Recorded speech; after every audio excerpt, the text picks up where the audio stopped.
تین دوست سفر کو روانہ ہوئے اور راستے میں دیر ہو گئی، غار نظر آیا۔ ان تینوں دوستوں نے سوچا کہ کیوں نہ غار میں آرام کر لیا جائے اور پھر صبح کو سفر جاری رکھا جائے۔ پہلے میں آپ کو یہ بتا دوں کہ یہ واقعہ کہاں لکھا ہے۔ یہ واقعہ حدیث کی کتابوں میں موجود ہے، اور یہ واقعہ سرور کائنات نبی آخر الزماں صلی اللہ تعالی علیہ وسلم نے اپنے صحابہ کو سنایا کہ تین دوست سفر پر جا رہے تھے اور انہیں راستے میں آرام کی ضرورت پڑی تو غار میں قیام کیا۔ غار میں سو تو گئے، مگر قسمت نے ایک عجیب مصیبت ان پر ڈال دی، اور مصیبت یہ آئی کہ اس غار کے منہ پر ایک چٹان جو تھی، آج بھی ہم سنتے ہیں لینڈ سلائیڈنگ، پہاڑ کے بڑے بڑے تودے گرتے ہیں، تو اس کیو کے منہ پر ایک چٹان نے آ کر اس غار کو بند کر دیا۔ ناظرین ذرا سوچئے، صدیوں پرانی بات ہے، ٹیلی فون تو تھا نہیں، انٹرنیٹ کا زمانہ نہیں تھا کہ کسی کو اطلاع کر دی جاتی کہ ہم غار کے اندر پھنسے ہوئے ہیں اور یہاں آ کر ہمیں نکالا جائے۔ موت قریب تھی، یہ محسوس ہو رہا تھا کہ شاید اسی کے اندر دب کر، اسی کے اندر قید ہو کر شاید زندگی ہم سے جدا ہو جائے گی، نہ کھانے کو کچھ، نہ پینے کو کچھ۔ اب ان تین دوستوں نے فیصلہ کیا کہ ایسا کرتے ہیں، دعا کرتے ہیں اور اللہ کی بارگاہ میں اپنے کسی نیک عمل کا واسطہ، وسیلہ پیش کرتے ہیں۔ پہلے دوست نے ہاتھ اٹھایا اور اللہ کی بارگاہ میں دعا کی کہ مولا، میں جنگلوں سے لکڑیاں کاٹ کر لاتا ہوں، گھر کا کام بھی کرتا ہوں، اپنے والدین کی خدمت بھی کرتا ہوں۔ طریقہ یہ ہے کہ جب میں جنگل سے واپس آتا ہوں تو پہلے بکریوں کا دودھ نکال کر والدین کو پیش کرتا ہوں، پھر اپنے بچوں کو پلاتا ہوں اور ان کی خدمت کرتا ہوں۔ ایک رات ایسا ہوا کہ میں تھوڑا دیر سے واپس آیا تو والدین سو گئے تھے۔ بکریوں کا دودھ نکالا، والدین کی خدمت میں حاضر ہوا، مگر والدین کی آنکھ لگ چکی تھی۔ میں ساری رات اپنے ماں باپ کے سرہانے کھڑا رہا، اور جب تک والدین صبح بیدار نہ ہوئے، انہیں دودھ نہ پلایا، میں نے اپنے بچوں کو بھی نہیں پلایا۔ اے میرے مالک، اگر یہ میں نے کام تیری رضا کے لیے کیا ہے اور اگر یہ عمل تیری بارگاہ میں قبول ہے تو میرے مولا اس مشکل سے ہمیں نکال دے۔ حدیث پاک کے الفاظ ہیں، وہ چٹان جو ہے، وہ بڑا سا جو پتھر ہے، وہ آٹومیٹکلی اس چٹان سے تھوڑا سرک گیا، راستہ تھوڑا سا بنا، مگر اتنا نہیں کہ یہ لوگ باہر نکل سکتے۔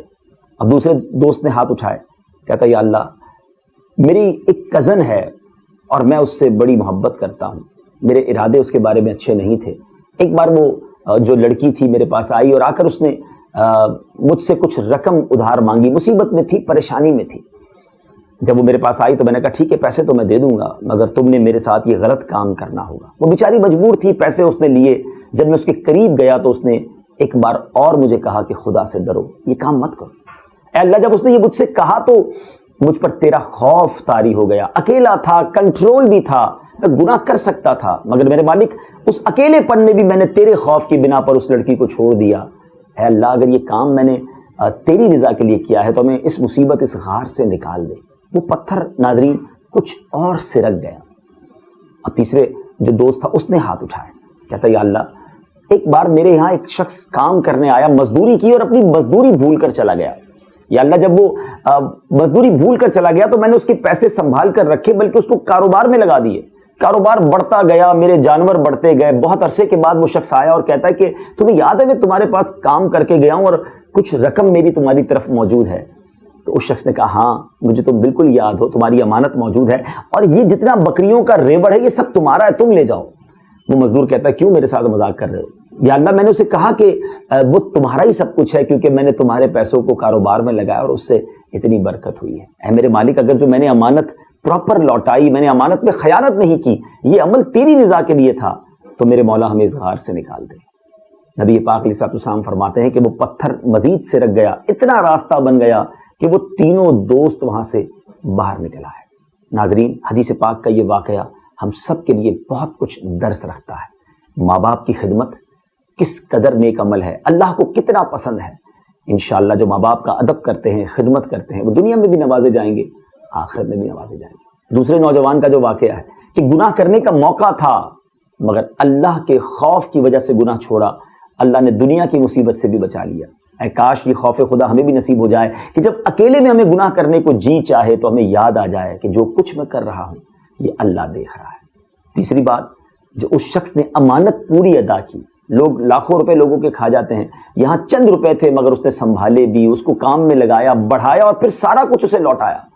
اس سے سبق ملتا ہے کہ مومن تو امانت دار ہوتا ہے، اور پھر امانت دار کو اللہ کس طرح غیب سے نوازتا ہے۔ اور ایک اہم بات یہ بھی اس واقعے سے پتہ چلی کہ دعا یہ مومن کا ہتھیار ہے۔ اگر آپ مصیبت میں ہیں، پریشانی میں ہیں، بیماری میں ہے, ایسا لگتا ہے کہ قسمت کے غار کے آگے کوئی پتھر آ کر بدقسمتی کا رک گیا ہے, تو گھبرائیے نہیں, دعا کیجیے, صدق کے دل سے اللہ سے مانگیے, وہ بڑا کریم ہے, وہ 70 ماؤں سے زیادہ چاہنے والا ہے. الدعاء سلاح المومن, دعا مومن کا ہتھیار ہے. کبھی تہجد میں اٹھ کر رو رو کر اس کے حضور مانگیے, وہ ضرور کرم فرمائے گا. ایک آخری بات بتا دیتا ہوں کہ دعا کی قبولیت میں جو رکاوٹ ہے نا, بہت بڑی رکاوٹ, وہ حرام کی کمائی ہے.